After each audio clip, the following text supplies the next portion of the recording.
Well, there you have it. Game number 1 is in the books, and it pretty much went how I expected it to go. Just a great forechecking game. A lot of grittiness, a lot of physicality, some bad blood in there. You gotta love it. The history between these two teams last year, you gotta love stuff like that. But let's break it down here. First period, pretty much the Predators were on top of it. The Ducks didn't show up until about the last 5 minutes, so I guess they were like most of their fans and they got stuck in traffic, eh? But they get that first shot on the goal and the goal, so Anaheim jumps out to the early lead.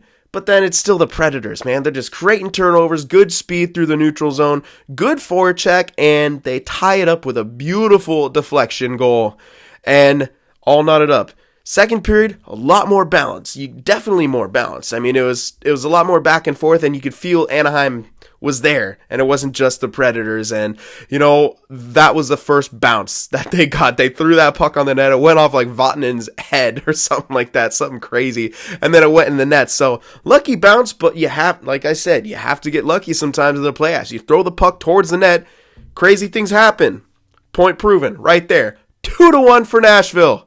So much pushing and shoving, a lot of just in their face, a lot after the whistles, after the periods and stuff like that, and a lot of big hits. Getzlaf showing that physicality again and being a menace out there. Kessler, same thing. I can tell why people hate him, but as I watch them, as they're not playing my team, you gotta love them. They're freaking hilarious, man. They're just like, they piss people off. They piss off whole teams, and that's an edge you kind of need. But the Preds are a good team, and they're an experienced team, and they kind of have their own edge to them, and they didn't let it faze them.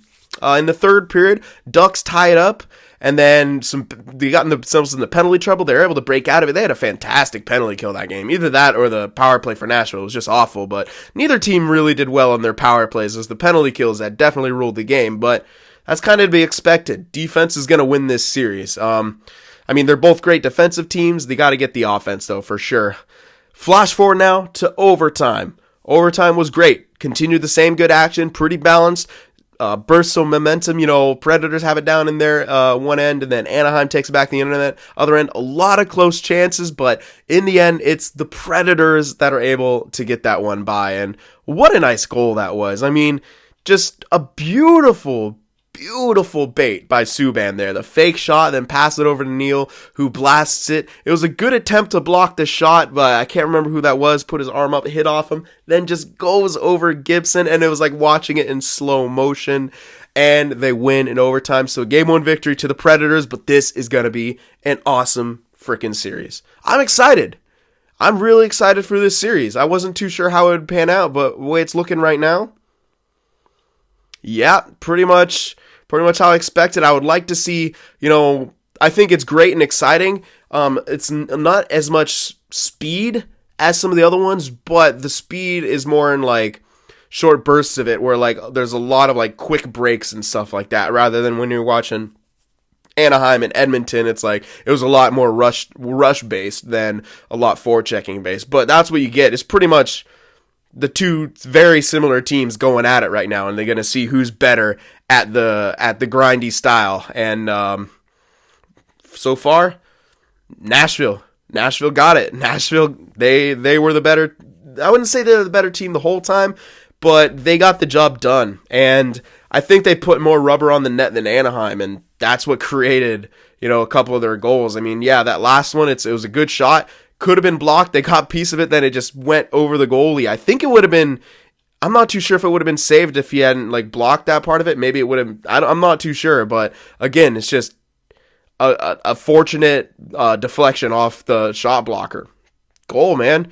And that first one, what else can you say about that? I mean, that's the hockey gods wanted it for Nashville this game for sure. So you got the split already, Nashville. Now what are you going to do here in Game 2? Are you going to try to get the sweep on their home ice? Or is Anaheim going to come back and take it from you? Take it back, even series, into Nashville? Anyone's series. Anyone's series at this point. I'm super excited. Rene played great, and you could really see the difference between him and Gibson, man. Gibson handling the puck looks pretty uncomfortable. Rene, second nature to him. He's fantastic puck handler, and that can help a lot for counterattacking. If Ducks changes, if their changes aren't on the money, especially in second period with long changes, you got to be careful because Rene is going to make you pay for that. Like I said, there's a lot of guys with bursts of speed on both teams. There's not like I'm not saying they're slow teams, but they're more burst orientated than just speed the entire time. You know what I mean? So, gotta be wary of that because I think Rene could definitely help rushes like that. And you think about the Nashville defense, guys like Subban, Yossi, Ekholm, all these guys who are good puck movers and can create offense by themselves. But then you look at Anaheim, they have the same thing. So this is incredible. It's like looking at a mirror for this series, and it's basically we're going to see who's the better at it. Who's the better at that West Coast style, basically, or Western Conference style? Because that's, as the Western Conferences always go, that's kind of been more of the style of the Western Conference. Kind of a lot of more forechecking, grittiness, creating turnover and stuff like that. Edmonton and Calgary maybe like the first team sort of breaking into more of the speed game and stuff like that. But yeah, that's definitely the Western Conference has a lot of that. Chicago were the first ones to start that speed game, but even they rely a lot on forecheck and look at them create turnovers down to the end. But anyway, off teams that are not in the playoffs anymore. This is, like I said, just going to be an awesome series. I'm excited for it. I hope you guys are excited for it. Let me know down in the comments what your predictions are. And I'll see you guys in the next one.